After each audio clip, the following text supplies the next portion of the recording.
जय श्री महाकाल। अलख आदेश नमो आदेश। कैसे हो आप सभी भाई लोग? आशा करता हूँ स्वस्थ होंगे। बहुत विलम्ब हो रहा है वीडियो बनाने में, आप लोगों तक पहुँचाने में, क्योंकि थोड़ा इधर जो गांव के तरफ के जहाँ पे हम दरबार लगाते हैं वहाँ पे पेशेंट थोड़ा ज़्यादा होने के कारण हमें वीडियो बनाने का समय ही नहीं मिल रहा है। ठीक है, तो आज भी अभी रात्रिकालीन समय हो रहा है, लगभग 1 बज रहा है, रात का 12:30 1 बज रहा है। तभी ये एक हमारे बड़े ही अच्छे दोस्त है, उन्होंने हमें कहा कि गुरुजी आप वीडियो डाला कीजिए, इसलिए अभी हम वीडियो बना रहे हैं। ठीक है, तो आप सबसे पहले तो कुछ बोलने से पहले मैं आपको दिखा देता हूँ कि आज की चीज़ क्या है। यानी आज जो हम वस्तु आपके लिए लेकर आए हैं, एक शस्त्र आपके लिए लेकर आए हैं, वो क्या है।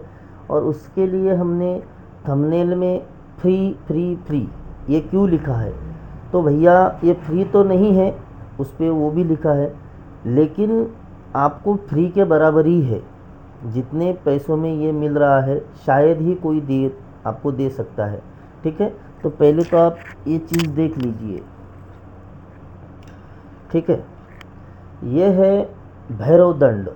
ठीक है, आपने बहुत सारे लोगों के पास देखा होगा। इसकी हाइट जो है वो लगभग 3 फीट की है। तो आप इसको पहले देख लीजिए अच्छी तरह से, हम आपको नज़दीक से दिखा देते हैं। ये जो भैरव दंड है इसकी हर चीज़ सिद्ध की जाती है। ठीक है, इसके बारे में हम आपको बता देते हैं पहले तो धीरे धीरे क्या क्या होगा क्या क्या नहीं।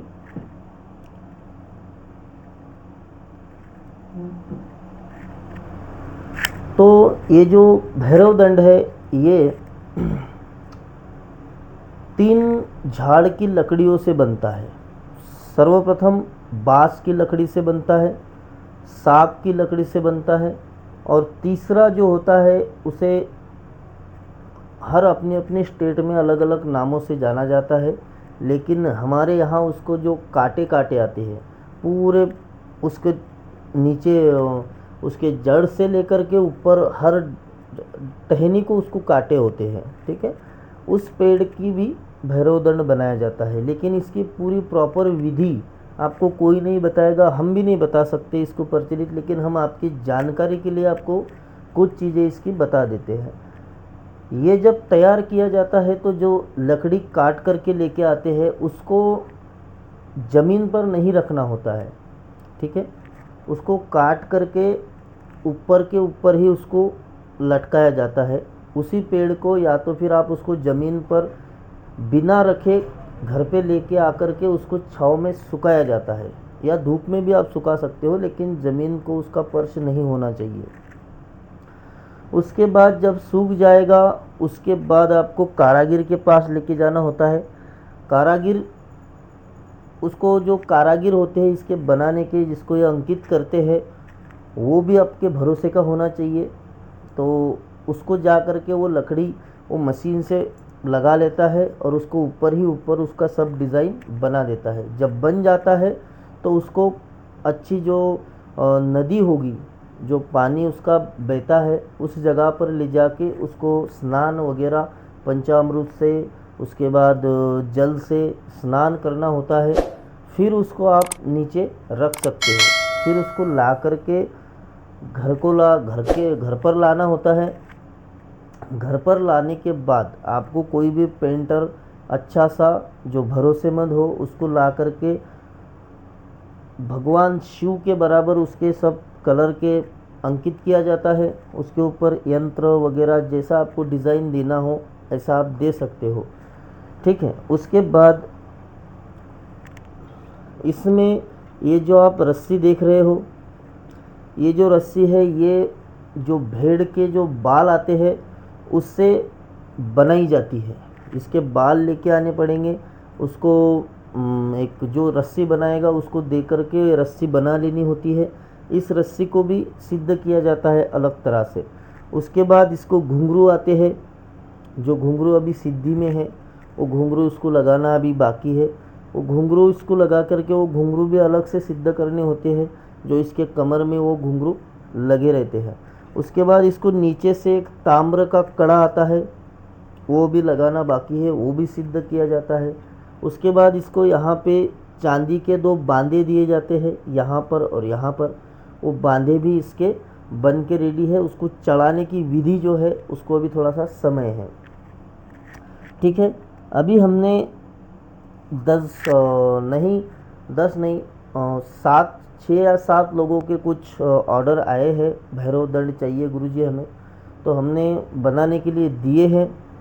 तो वो बन के आएंगे तो वो सभी को ऐसे ही करके उसको सिद्धि में लिया जाएगा। ये जो है ये तो हमारा सिद्ध ही है, इसको सिद्ध कर रखा था, लेकिन हमने उसके ऊपर बांधे वगैरह कुछ नहीं लगाए थे, एक नॉर्मल से सिद्ध कर रखा था। तो अभी बहुत से लोगों ने, बहुत से भाइयों ने हमें मांगा है इस चीज़ को कि गुरुजी हमें ये दे दीजिए, हमें चाहिए।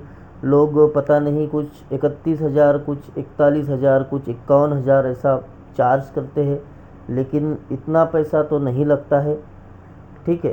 तो इसका जो पैसा है वो आपको फ्री के बराबर ही है, क्योंकि उसको मेहनत उतनी लगती है। आपसे जो भी पैसा लिया जा रहा है वो उसको मेहनत कारीगरों को देने की, उसको बनाने की, उसको सिद्ध करने की, उसमें जो सामग्री लगती है उसको शमशान में ले जा करके 3 दिवसीय साधना करनी होती है। 3 दिवसीय उसके ऊपर मंत्र का भार देना होता है, तब जा करके वो सिद्ध होता है। अब रही बात इसकी कार्य क्या करते हैं या कौन इसको रख सकता है, तो इसे हर कोई इंसान रख सकता है, ठीक है।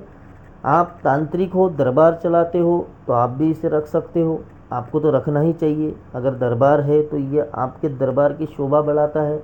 दूसरी बात इसकी, आप जो कोई पेशेंट आपके पास आते हैं, आप उसका तंत्र काट करने लग जाओ तो आपकी जो ऊर्जा उसमें लगती है, तो ये उसको आपकी आधी ही ऊर्जा खर्च होगी, क्योंकि इसका आप झाड़ा देंगे, कैसा भी उसके ऊपर प्रेत बाधा हो, कैसी भी उसके ऊपर कोई तंत्र बाधा हो, ख़त्म हो जाएगी तुरंत। क्योंकि भैरव जी का ये जो शस्त्र है वो दुश्मनों को मार देने के लिए, भूत पिशाच डाकिनी शाकिनी को भगाने के लिए ही उन्होंने वो शस्त्र बनाया था, उनके हाथ में वो शस्त्र रहता है। तो इसीलिए इनके ऊपर जो है वो भैरव जी की शक्ति, भैरव जी के मंत्रों के माध्यम से इसको सिद्ध किया जाता है। तो ये आपको उसका बेनिफिट रहेगा अगर आप तांत्रिक हैं, आप साधक हैं, आप दरबार चलाते हैं। दूसरी बात, ये आपकी गुप्त तरह से सुरक्षा करता है। कैसे?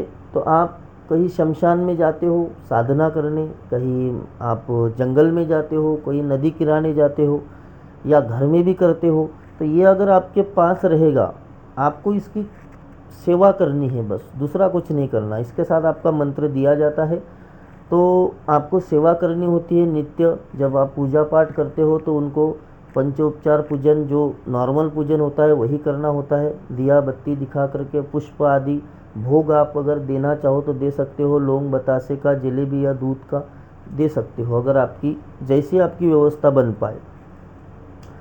तो जब आप शमशान वगैरह में जाते हो या कहीं साधना करने जाते हो जहाँ पे आपको ऐसा लगता है कि भाई गुप्त शक्ति अपने ऊपर कोई वार ना करे, अगर आप सात्विक शक्ति की साधना कर रहे हो और आपको लगता है कि नेगेटिव ऊर्जा आपके ऊपर हावी हो सकती है या आपके ऊपर अटैक कर सकती है, तो ये जो चीज़ है ये आपको उससे गुप्त तरीके से रक्षा करेगी। कैसे करेगी? यह आपके पास उसको आने ही नहीं देगी। और यही तो सबसे बड़े, अब भैरव जी के बारे में हम क्या बताएं आपको, ठीक है। भैरव जी एक कोतवाल ही है, माँ के कोतवाल है। भैरव जी के अगर आप मान के चलो साधना क्षेत्र में आए हो, तो भैरव जी की साधना करने से आप माँ को पा ही नहीं सकते। पहले आपको भैरव जी को ही खुश करना पड़ेगा, भैरव जी को प्रसन्न करना पड़ेगा, भैरव जी की साधना करनी पड़ेगी, तभी जाकर के आप माँ से मिल पाओगे, आगे की साधना कर पाओगे। तो इसलिए तंत्र के अंदर भैरव जी का महत्व बहुत बड़ा है। तो ये उन्हीं का एक भैरव दंड है। इसमें 2 प्रकार आते हैं, एक होता है जो 2.5 से 3 फीट का होता है, दूसरा होता है 5 से 5.5 फीट का होता है। जो 5 से 5.5 फीट का होता है उसको शमशान क्रियाओं में यूज़ किया जाता है।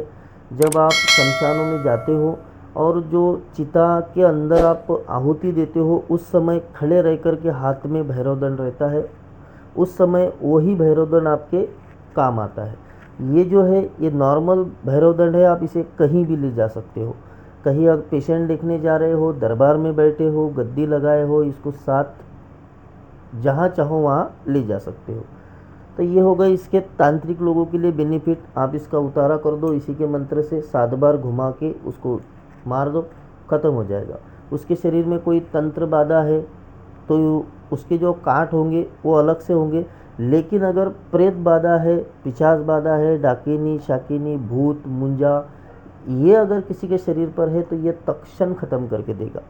ठीक है, इसको आपको कोई मंत्र का यूज़ नहीं करना पड़ेगा, बस इसके साथ जो मंत्र मिलेगा उससे 7 बार उसका उतारा कर दो, कैसा भी उसके ऊपर प्रेत बाधा हो तुरंत गायब हो जाएगा। ये हो गए तांत्रिक लोगों के लिए। अब नॉर्मल व्यक्ति जो गृहस्थ व्यक्ति है, नॉर्मल व्यक्ति है, जिनको तंत्र का कुछ ज्ञान नहीं है, लेकिन वो घर में प्रेत बाधा के कारण परेशान है, दुश्मनों की उनके ऊपर तकलीफ़ हो रही है, कोई घर के ऊपर तंत्र कर रहा है, कोई अड़ोस पड़ोस वाले आपको तकलीफ़ दे रहे हैं, घर में काम नहीं बन रहे हैं, आपके घर में दिक्कत बन रही है, आपके घर में प्रॉब्लम चल रही है, तो आप इस चीज़ को अपने घर में रख सकते हो। ये 2 तरह से आपको सिद्ध किया जाता है। जो तांत्रिक लोगों के लिए सिद्ध किया जाता है वो अष्टभैरव से सिद्ध किया जाता है। अष्टभैरव यानी 8 भैरव की शक्ति इनके ऊपर बिठाई जाती है, जिसे अष्टभैरव कहते हैं। और जो नॉर्मल व्यक्ति होते हैं, जैसा आप हमें कॉल करोगे, बताओगे कि गुरुजी हम तांत्रिक तो नहीं है लेकिन हमें घर के लिए चाहिए, तो आपको हमें बताना पड़ेगा, तो उसके ऊपर सिर्फ बटुक भैरव जी की ही शक्ति को विराजमान किया जाता है। क्योंकि बटुक भैरव जी सौम्य रूप है, एक बालक जैसे अपने साथ व्यवहार करते हैं, इसीलिए सभी लोगों को उसका बेनिफिट अच्छा रहेगा। बाकी तांत्रिक लोगों के लिए थोड़ा सा ऊर्जा बड़ी होनी चाहिए होती है, तो उसमें क्रोध भैरव, चंद्र भैरव, काल भैरव ये सभी आते हैं, तो इसीलिए उसको अष्टभैरव के नाम से सिद्ध किया जाता है। ठीक है, तो आप इसे कोई भी ले सकता है, माँ बहन बेटी जो लेना चाहे वो ले सकते हैं। घर में रखना हो घर में रखने के लिए ले सकते हैं, तांत्रिक हो, आप साधक हो, दरबार चलाते हो, वो तो अवश्य ही उनको लेना चाहिए। और इसकी जो कीमत है बहुत बड़ी नहीं है। आप हमें व्हाट्सएप ग्रुप की लिंक भी दी जा रही है, आपको व्हाट्सएप नंबर दिया जा रहा है, आप उस पर मैसेज करके इसकी जानकारी प्राप्त करें। अगर आप लेना चाहो तो इसे प्राप्त कर सकते हो। ठीक है, चलिए आज के लिए इतना ही। जय श्री महाकाल। अलग आदेश।